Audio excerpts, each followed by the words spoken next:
1972, a crack commando unit was sent to prison by a military court for a crime they didn't commit. If you're familiar with this voice, you're probably an 80s kid, a lover of retro action, or someone who just appreciates a good old-fashioned TV explosion. As soldiers of fortune, if you have a problem, if no one else can help. The A-Team ran for 5 explosive seasons between 1983 and 1987 and became a cultural phenomenon. The characters, the van, the bullets that somehow never hit anyone, everything about it was big, bold, and a little bit bonkers. But beyond the bulletproof plot lines and iconic mohawks, the A-Team is full of behind-the-scenes stories, casting drama, and production secrets you've probably never heard before. So grab your cigar, fuel up the van, and let's dig into 10 geeky facts about the A-Team.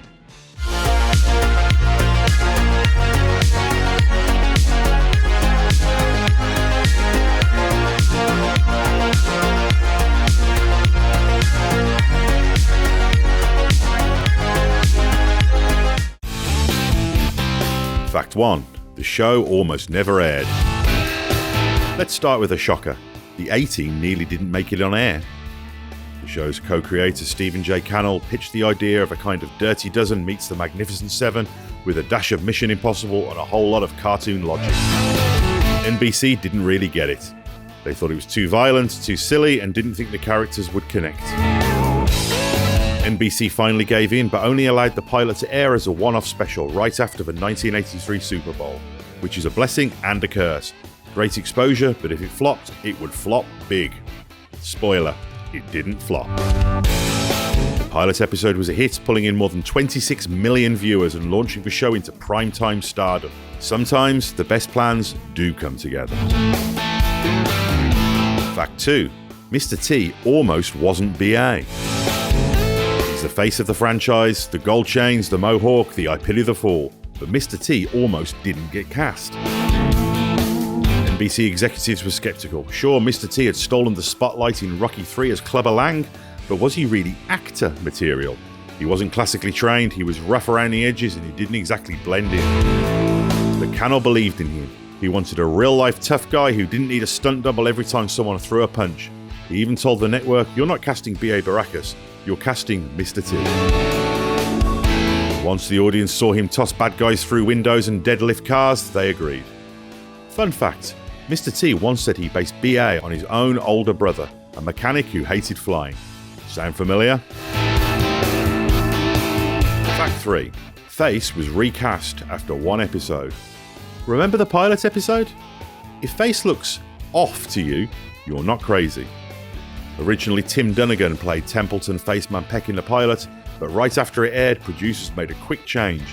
Duncan later admitted he felt out of place. Quote, "I look like a high school kid standing next to Mr. T."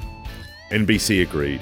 They said he looked too young, too clean-cut, and too tall, especially standing next to the rest of the cast. So in came Dirk Benedict, who had just starred in Battlestar Galactica and almost didn't want the part. He thought it would be just another cheesy action role. But once he realised he could bring a sense of humour, charm and some serious swagger to the role, he signed on. And Face became, well, the face of 80s charm. Fact 4. No one ever died. Almost.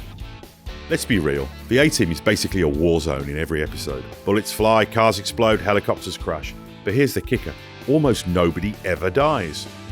That's not a coincidence. NBC wanted a family-friendly action show, so they imposed strict limits on violence. Guns were allowed, but actual injuries, off limits. Every time a jeep flipped, you had to show the bad guys crawling out afterwards. It even happened a couple of times with helicopters. Some fans even tracked it. Across 5 seasons and nearly 100 episodes, fewer than 5 on-screen deaths. And even those are debated. In short, the A-Team was like Looney Tunes with landmines. Fact 5. The van is a pop culture icon. Let's talk about the real star of the show, the van. A black and metallic grey 1983 GMC Ventura, complete with red stripe, custom wheels, spoiler and red turbine rims. The van became a literal icon almost in every episode, often used in completely ridiculous ways, often ramming gates to being turned into a tank. There are at least 4 different vans used for filming with custom setups depending on what the scene required. Compared to other 80s shows though, the van didn't do too many jumps, unlike Knight Rider and Hardcastle and McCormick. There were a very small number of episodes where the van did jumps and these were recycled, but it was relatively rare. And yes, it inspired an entire wave of A-Team toys, model kits and even Hot Wheels versions. Today, restored replicas are showcased at car shows and Comic-Cons around the world. You know a show left a mark when its van is just as famous as half the cast. Fact 6. Murdoch stole the show. He was the wild card, the comic relief, a big influence on Jim Carrey, the pilot who probably needed a pilot of his own. Howling Mad Murdoch, played by Dwight Schultz, quickly became a fan favourite, but the network originally wanted him gone. The executives felt he was too unpredictable and thought the show needed to be more grounded. Cannell pushed back, saying that Murdoch was the team's heart and the kids loved him. And they did. Schultz brought manic energy, perfect comic timing, and just enough sincerity to make Murdoch's madness feel real. Even Mr. T, who didn't like many people on set, later said Murdoch was the funniest guy I ever worked with. Fact 7. Season 5 tried to reinvent everything. By Season 5, ratings were dropping. The formula, arrive, build stuff, blow it up, was starting to feel a bit recycled. So the network decided to reboot the format. The A-Team was now working for the government, led by the mysterious General Stockwell, played by Robert Vaughn. They got new missions, a new teammate, and darker storylines. Gone were the small-town underdogs, now it's CIA-level black ops. But fans weren't on board. The show lost its goofy charm and felt too serious. Even the opening theme was toned down. Within a year, the show was cancelled, and while Season 5 has its defenders, the opening 3-part court-martial trilogy being a particular highlight, many fans still say, if it ain't broken, don't Stockwell it. Fact 8. They never got paid, like ever.